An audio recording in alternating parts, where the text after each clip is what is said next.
Mahalakshmi layout ವಿಧಾನಸಭಾ ಕ್ಷೇತ್ರದ ನಂದಿನಿ ಲೇಔಟ್ನಲ್ಲಿರುವ ಶ್ರೀ ದುರ್ಗಾ ಪರಮೇಶ್ವರಿ ದೇವಾಲಯದ ಆವರಣದಲ್ಲಿ ಪ್ರತಿಷ್ಠಾಪಿಸಲಾಗಿರುವ ಶ್ರೀ ಸಾಯಿಬಾಬಾ ಮಂದಿರದಲ್ಲಿ ಗುರುಪೂರ್ಣಿಮೆಯ ಅಂಗವಾಗಿ ಭಕ್ತಿ ಭಾವದಿಂದ ವಿಶೇಷ ಪೂಜೆಗಳು ನೆರವೇರಿದವು.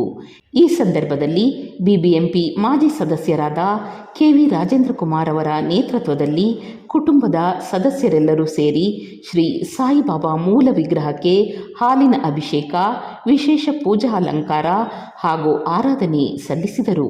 ಖ್ಯಾತ ಪುರೋಹಿತರಿಂದ ಕಲಶ ಪೂಜೆ, ಹೋಮ ಹವನ ಸೇರಿದಂತೆ ವಿವಿಧ ಧಾರ್ಮಿಕ ವಿಧಿವಿಧಾನಗಳು ಭಕ್ತಿಪೂರ್ವಕವಾಗಿ ನೆರವೇರಿಸಲಾಯಿತು. ಗುರುಪೂರ್ಣಿಮೆಯ ಪ್ರಯುಕ್ತ ಸ್ಥಳೀಯ ಶಾಸಕರಾದ ಕೆ ಗೋಪಾಲಯ್ಯ, ಬಿಜೆಪಿ ಮುಖಂಡರಾದ ಜಯರಾಮಣ್ಣ, ವೆಂಕಟೇಶ್ ಮೂರ್ತಿ, ಶ್ರೀನಿವಾಸ್, ಮಲೆನಾಡು ನಾಗರಾಜ್, ಭಾಸ್ಕರ್, ರೇವಣ್ಣ ಸೇರಿದಂತೆ ಅನೇಕ ಗಣ್ಯರು ಆಗಮಿಸಿ ಶ್ರೀ ಸಾಯಿಬಾಬಾ ದರ್ಶನ ಪಡೆದು ವಿಶೇಷ ಪೂಜೆಯಲ್ಲಿ ಭಾಗವಹಿಸಿ ಭಕ್ತಿಭಾವ ಮೆರೆದರು. ದೇವಾಲಯಕ್ಕೆ ಆಗಮಿಸಿದ ಎಲ್ಲ ಭಕ್ತಾದಿಗಳಿಗೆ ಪ್ರಸಾದ ವಿತರಣೆ ಮಾಡಲಾಯಿತು. ದೇವಾಲಯದಲ್ಲಿ ಭಕ್ತರ ಹೆಚ್ಚಿನ ಸಂಖ್ಯೆಯ ಉಪಸ್ಥಿತಿಯಿಂದ ಗುರುಪೂರ್ಣಿಮೆಯ ಧಾರ್ಮಿಕ ಕಾರ್ಯಕ್ರಮಗಳು ಅತ್ಯಂತ ಶ್ರದ್ಧಾಭಕ್ತಿಯಿಂದ ಹಾಗೂ ವಿಜೃಂಭಣೆಯಿಂದ ನಡೆದವು. ಶುಭಾಶಯನ ಕೋರ್ತಾ, ಏನು ನಮ್ಮ ಹಿರಿಯರು ಹೇಳಿದ್ದಾರೆ, ಗುರುಪೂರ್ಣಿಮೆ ಅಂತಕ್ಕಂಥದ್ದು ಒಂದು ದೊಡ್ಡ ಹಬ್ಬ. ಪ್ರತಿಯೊಂದು ಸಮಾಜದಲ್ಲೂ ಪ್ರತಿಯೊಂದು ಊರಿನಲ್ಲೂ ಇದು ಮಾಡ್ತಕ್ಕಂಥದ್ದು. ದೇವಸ್ಥಾನಗಳಲ್ಲಿ ಅವರ ತಂದೆ ತಾಯಿನ ನಮಸ್ಕಾರ ಮಾಡ್ತಕ್ಕಂಥದ್ದು, ಅವ್ರಿಗೆ ಯಾರೇ ಶಿಕ್ಷಣವನ್ನು ಕೊಟ್ಟು ಆ ಗುರುಗಳ ಒಂದು ಸನ್ಮಾನ ಮಾಡ್ತಕ್ಕಂಥದ್ದು, ದೇವಸ್ಥಾನಗಳು ಹೋಗಿ ಒಂದು ಪೂಜೆಯನ್ನು ಮಾಡಿಸ್ತಕ್ಕಂಥದ್ದು, ಇದು ಅನೇಕ ವರ್ಷಗಳಿಂದ ನಡ್ಕೊಂಡು ಬಂದಿರತಕ್ಕಂಥದ್ದು ಸಂಪ್ರದಾಯ. ಅನೇಕ ದೇವಸ್ಥಾನಗಳಲ್ಲಿ ಇವತ್ತು ಪೂಜೆ, ಒಂದು ಅನ್ನದಾನ, ಅನೇಕ ರಸಮಂಜರಿ ಕಾರ್ಯಕ್ರಮ ಗುರುಪೂರ್ಣಿಮೆಯ ಪ್ರಯುಕ್ತ ಏನು ಮಾಡ್ತಾಯಿದ್ದಾರೆ. ನಾನು ಆ ಭಗವಂತನಲ್ಲಿ ಕೇಳ್ತಕ್ಕಂಥದ್ದು ಈ ನಾಡಿನ ಸಮಸ್ತ ಜನತೆಗೆ ಎಲ್ರಿಗೂ ಒಳ್ಳೆಯದಾಗಲಿ ಅಂತ ಹೇಳ್ಬಿಟ್ಟು ಭಗವಂತನ ಪ್ರಾರ್ಥನೆ ಮಾಡ್ತಾರೆ. ಕೋಟಿ ದೇವತೆಗಳು ಭೂಮಿ ಮೇಲೆ ನೆಲೆಸಿದ್ರು ಕೂಡ ಗುರುವಿನ ಅನುಗ್ರಹ ಇಲ್ಲದೆ ಯಾವ ಕಾರ್ಯಗಳು ಸಕ್ಸಸ್ ಆಗಲ್ಲ ಅನ್ನೋ ಮಾತಿದೆ ಸರ್. ಸತ್ಯ ಅದು. ನಾವೇನೇ ಒಂದು ಒಳ್ಳೆ ಕೆಲಸ ಮಾಡಬೇಕಾದ್ರೂ ಆ ಗುರುವಿನ ಒಂದು ಆಶೀರ್ವಾದ ಇದ್ದರೆ ಮಾತ್ರನೇ ಅದು ಮಾಡೋದಕ್ಕೆ ಒಳ್ಳೆಯದಾಗೋದಕ್ಕೆ ಸಾಧ್ಯ.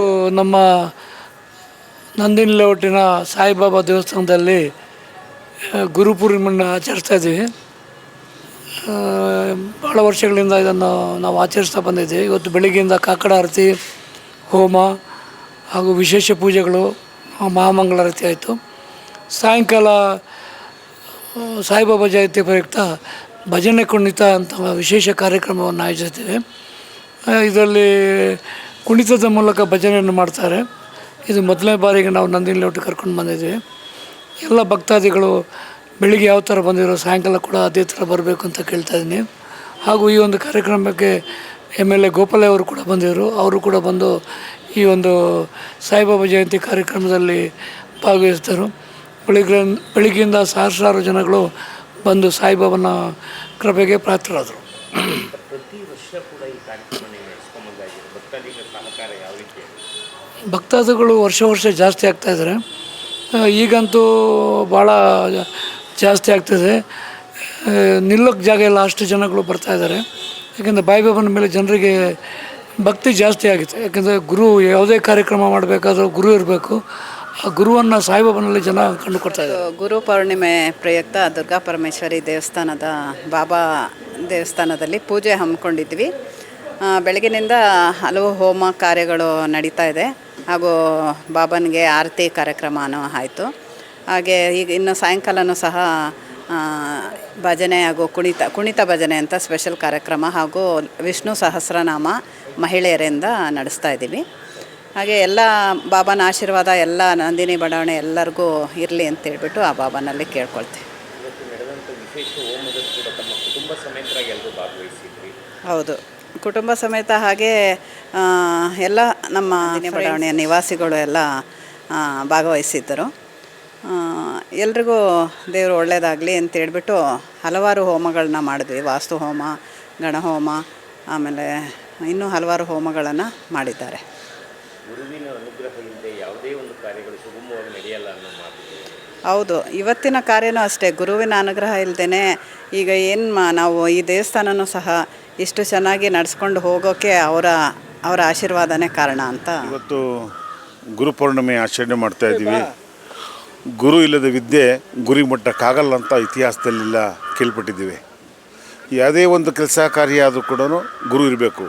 ದೇವತೆಗಳಿಗೂ ಒಬ್ಬ ಗುರು ಅಂತ ಹೇಳಿ ನಾವು ಓದಿದ್ದೇವೆ, ಕಂಡಿದ್ದೇವೆ, ನೋಡಿದ್ದೇವೆ. ಹಾಗೆ ಗುರು ಇಲ್ಲದ ವಿದ್ಯೆ ಗುರಿ ಮುಟ್ಟಕ್ಕಾಗಲ್ಲ ಅಂತೇಳಿ ಪ್ರತಿಯೊಂದು ಕೆಲಸದಲ್ಲೂ ನಾವು ಹೋಗ್ತಾಯಿದ್ದೀವಿ. ಇವತ್ತು ಗುರು ಇಲ್ಲ ಅಂತಂದರೆ ಏನು ಬುದ್ಧಿ ಕಲ್ತಿದ್ಯಾ, ಏನು ಕೆಲಸ ಮಾಡ್ತೀಯ ಅಂತ ನಮ್ಮನ್ನು ಕೇಳೋ ಜನ ಇದ್ದಾರೆ. ನಾವು ಸರಿಯಾದ ಕೆಲಸ ಮಾಡಿದ್ರೆ ಒಳ್ಳೆಯ ಗುರುಗಳ ಹತ್ರ ಬೆಳೆದಿದ್ಯಾ ನೀನು ಅಂತ ಹೇಳಿ ನಾವನ್ನು ಬೆಂತಟ್ಟುವಂಥ ಕೆಲಸವೂ ಇದೆ. ಇವತ್ತು ಗುರುಪೌರ್ಣಿಮೆ ದಿನ ಶಾಸಕರು ಗೋಪಾಲನವರು ಬಂದಿದ್ದರು. ನಾವು ದೇವಸ್ಥಾನಕ್ಕೆ ಬಂದು ಕೈ ಮುಗಿದು ಭಗವಂತ ಎಲ್ಲರಿಗೂ ಒಳ್ಳೇದಾಗಲಿ ಅಂತ ಕೇಳ್ಕೊಂಡು ಹೊರಟಿದ್ದೀವಿ.